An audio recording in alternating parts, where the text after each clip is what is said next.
Assalamualaikum warahmatullahi wabarakatuh.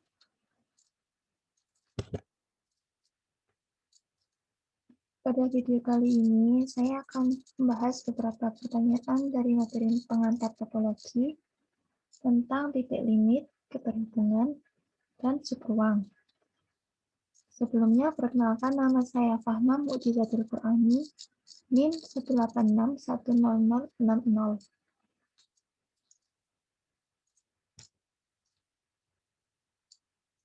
Untuk soal pertama, yaitu mengenai titik limit.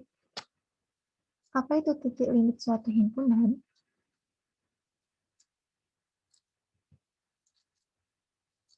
Pada definisi 311, misalkan A adalah subset dari ruang topologi X, tau, yakni disimbolkan dengan A subset X, suatu titik X, anggota himpunan X, disebut titik limit dari A, jika setiap himpunan buka U pada topologi tau yang memuat X, himpunan buka tersebut juga memuat anggota A selain X. Untuk lebih memahami lebih lanjut, kita lanjutkan ke contoh soal berikut. Misalkan saya mempunyai himpunan X yang berisikan C, A, N, T, I, K, lalu saya bentuk topologi taunya yang beranggotakan himpunan kosong, singleton C, himpunan C, A, N, himpunan A, N, T, I, himpunan C, A, N, T, I, dan himpunan X. Kemudian saya buat himpunan A yang merupakan subset dari X, yaitu C, A, dan N.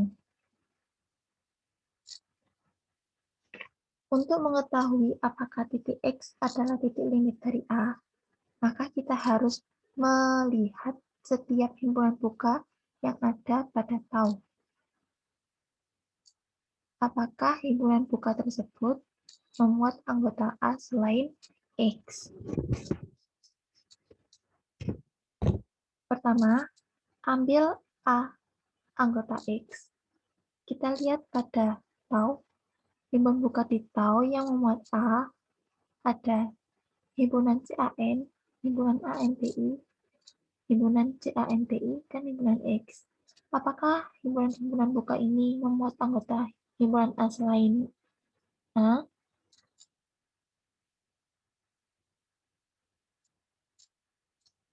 Himpunan buka yang berisikan CAN ini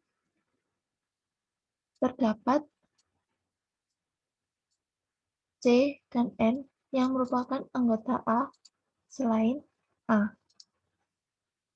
Himpunan buka ini juga terdapat N yang juga merupakan anggota di N selain A.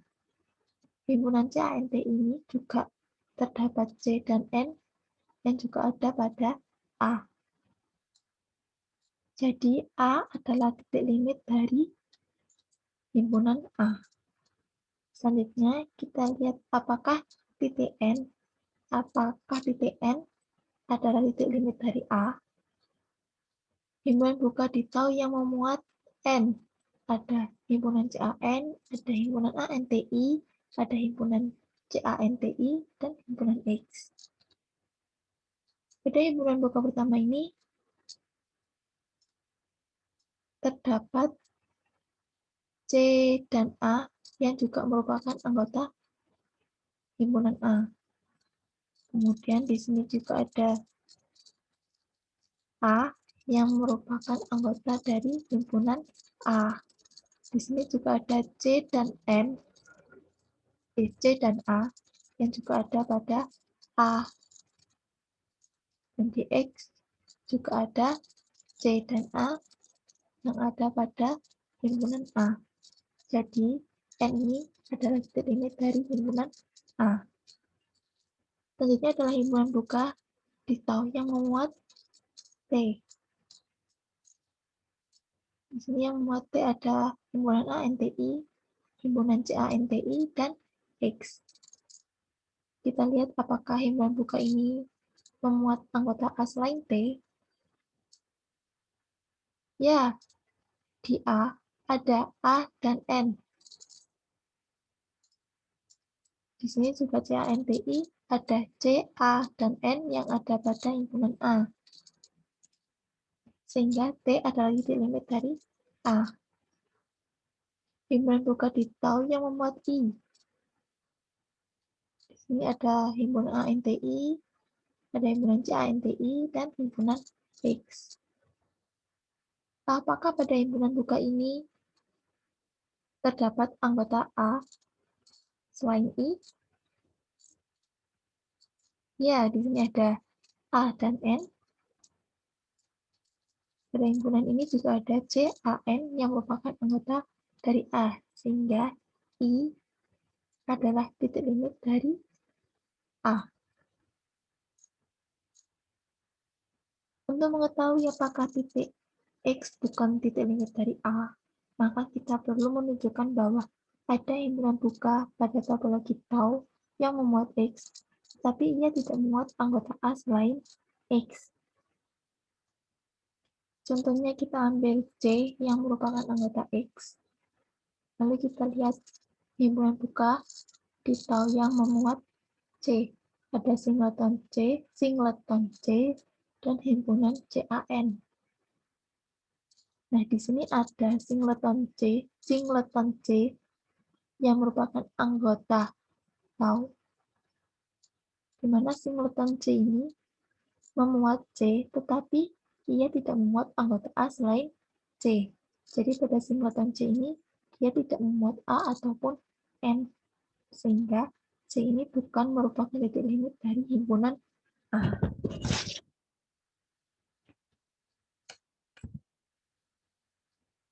Selanjutnya tentang kepadatan bilangan rasional dan irasional. Di sini terdapat dua teorema. Teorema 1 tentang bilangan rasional dan teorema 2 tentang bilangan irasional. Teorema 1 yaitu jika A, B anggota F dengan A kurang dari B, maka terdapat F anggota bilangan rasional sedemikian hingga F berada di antara A dan B. Teorema 2, jika A, B anggota F dengan A kurang dari B, maka terdapat bilangan irasional Z sedemikian hingga Z berada di antara A dan B.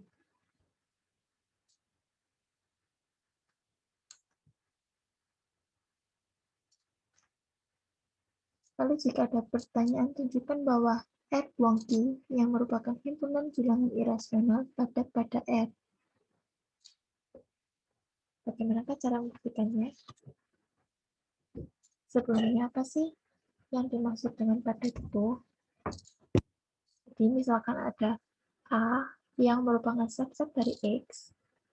A ini dikatakan padat di X jika tutupan A sama dengan himpunan X.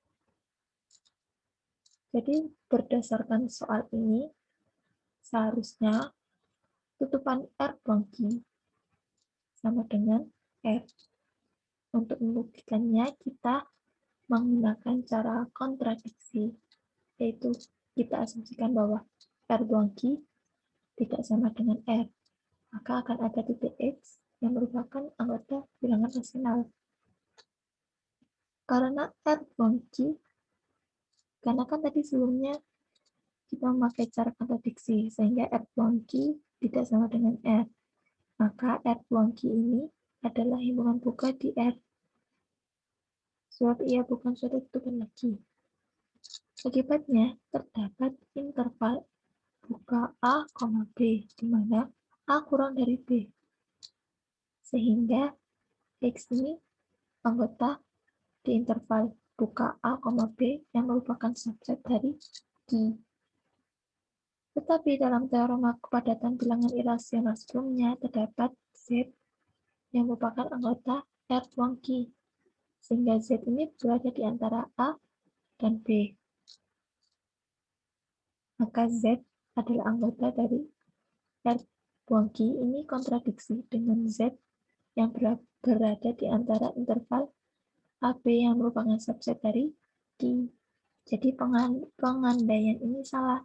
Seharusnya R tutupan R Wonky sama dengan R.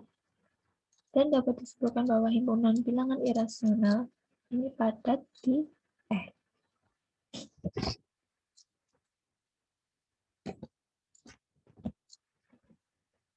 Soal kedua adalah keterhubungan. Apa sih ruang topologi yang terhubung?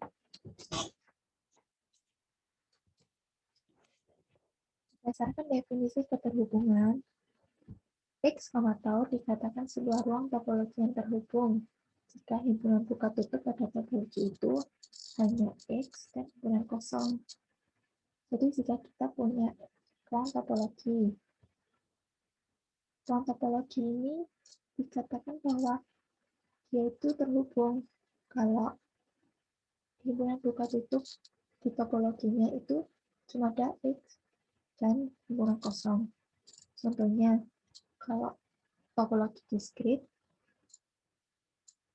itu kan anggotanya kan sebanyak 2 pangkat N, di mana N adalah banyaknya anggota dari himpunan X. Sehingga himpunan buka dan himpunan tutupnya akan sama. Jadi himpunan buka tutupnya tidak hanya berisikan X dan himpunan kosong. Sehingga sehingga topologi diskrit ini bukan termasuk topologi yang terhubung. Yang satunya yaitu topologi indiskrit. Indiskrit kan berarti anggotanya hanya ada X dan himpunan kosong. Sehingga himpunan buka tutupnya juga hanya ada X dan himpunan kosong. Jadi topologi indiskrit ini adalah contoh dari ruang topologi yang terhubung. Kita lihat contoh lainnya yaitu misalkan himpunan X yang beranggotakan A, B, C, D, E.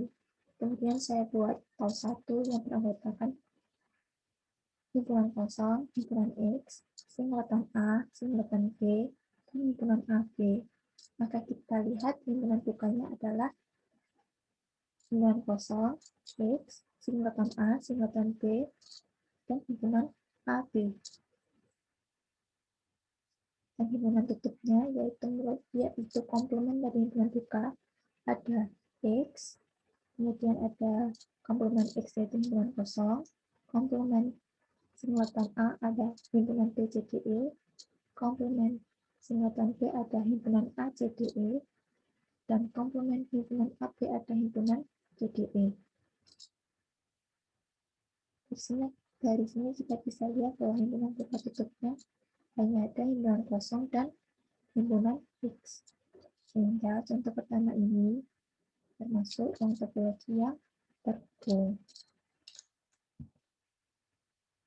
Untuk selanjutnya dengan himpunan X yang sama yaitu A, B, C, D, E. Saya bentuk tau 2 yang beranggotakan himpunan kosong, himpunan X, himpunan A, D, E, dan himpunan BC. Himpunan bukanya berisikan anggota tau itu sendiri, ada himpunan kosong, himpunan X, himpunan A, D, E, dan himpunan BC. Kemudian himpunan tutupnya yaitu komplemennya ada X, himpunan kosong, himpunan BC, dan himpunan ADE. Sehingga himpunan buka tutupnya yaitu ada himpunan kosong, himpunan X, himpunan ADE, dan himpunan BC. Nah, contoh kedua ini bukan termasuk ruang topologi yang terhubung karena himpunan buka tutupnya tidak hanya berisikan himpunan kosong dan himpunan X.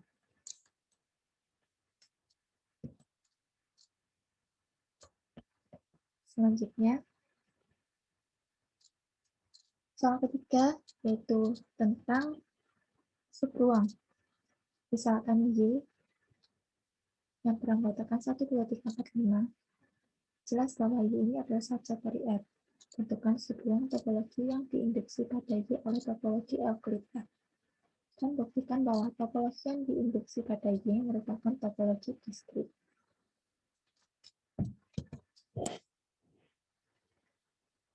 Mari kita pahami terlebih dahulu definisi subruang.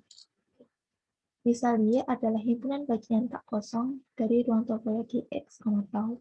Koleksi himpunan bagian dari Y, yaitu tau Y, yang beranggotakan O irisan Y, di mana O adalah anggota dari tau, disebut subruang topologi atau topologi relatif, atau topologi yang diinduksi pada Y oleh tau.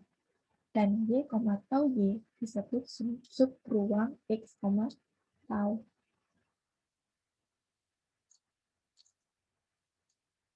Mari kita perkecil dahulu ruang untuk topologi ini.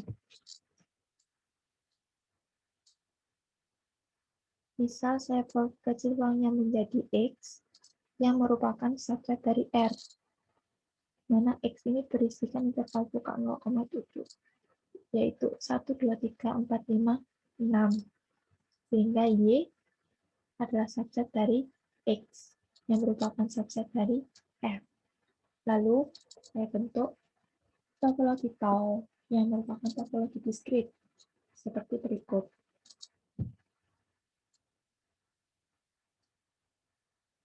Dari Y yang sudah diketahui sebelumnya, yaitu 1, 2, 3, 4, 5, kita bisa membentuk topologi yang diinduksi pada Y, yaitu tau Y dengan melihat irisan dari anggota pada tau dengan Y. Irisan himpunan kosong dengan Y adalah himpunan kosong, irisan X dan Y adalah Y, irisan 1 dengan Y adalah singleton 1, irisan singleton 2 dengan Y adalah singleton 2, dan seterusnya. Irisan 1, 2, 3 dengan Y adalah 1, 2, 3. Kemudian irisan 5,6 dengan Y, yaitu 5. Ada 5. Sampai 2, 3, 4, 5, 6 diiris dengan Y, yaitu ada 2, 3, 4, 5.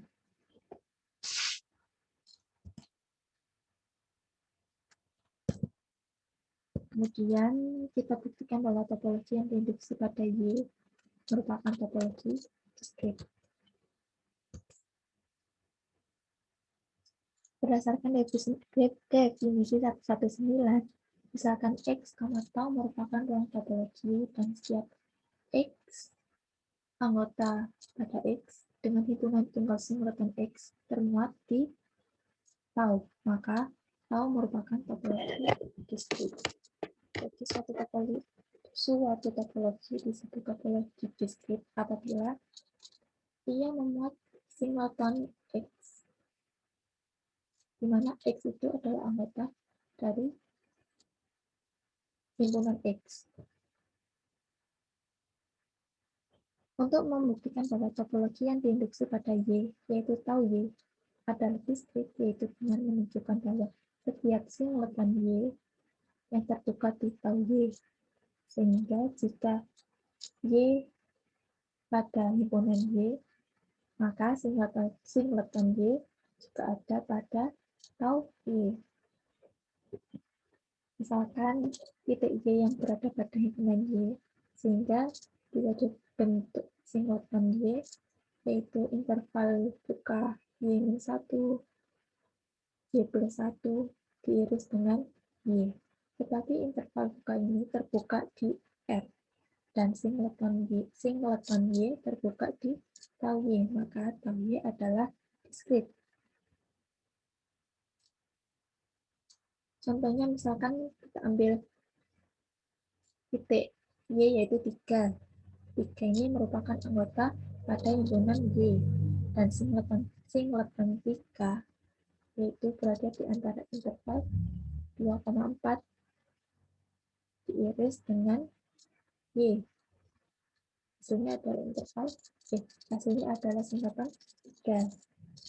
Nah, interval 2,4 ini terbuka di R, dan singleton 3 terbuka di tau Y. Karena setiap titik Y yang berada pada himpunan Y dengan himpunan tunggal singleton Y termuat pada tau Y, maka terbukti bahwa tau Y ini adalah diskrit.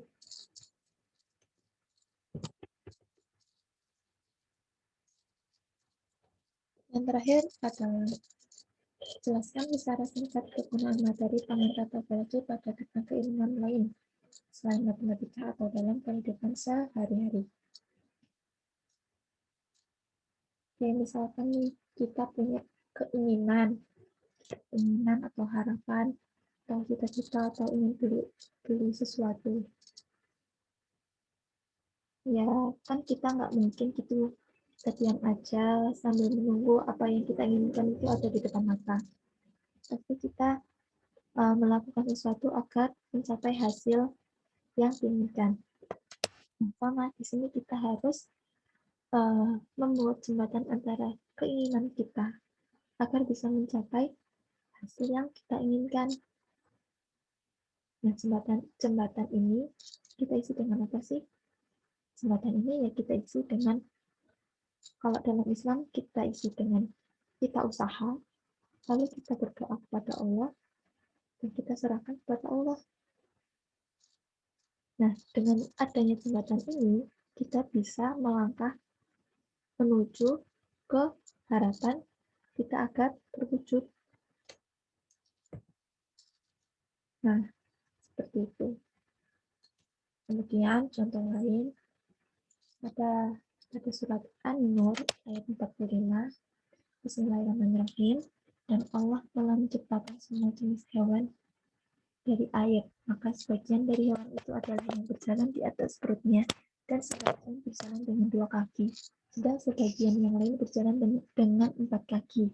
Allah menciptakan apa yang dikehendakinya. Sesungguhnya Allah Maha Kuasa atas segala sesuatu. Dari ayat ini kita dapat mengambil kesimpulan bahwa terdapat kumpulan hewan-hewan. Ada hewan yang berjalan di atas perutnya, ada hewan yang berjalan dengan 2 kaki, dan ada pula hewan yang berjalan dengan 4 kaki. Kumpulan ini biasa disebut dengan suatu himpunan.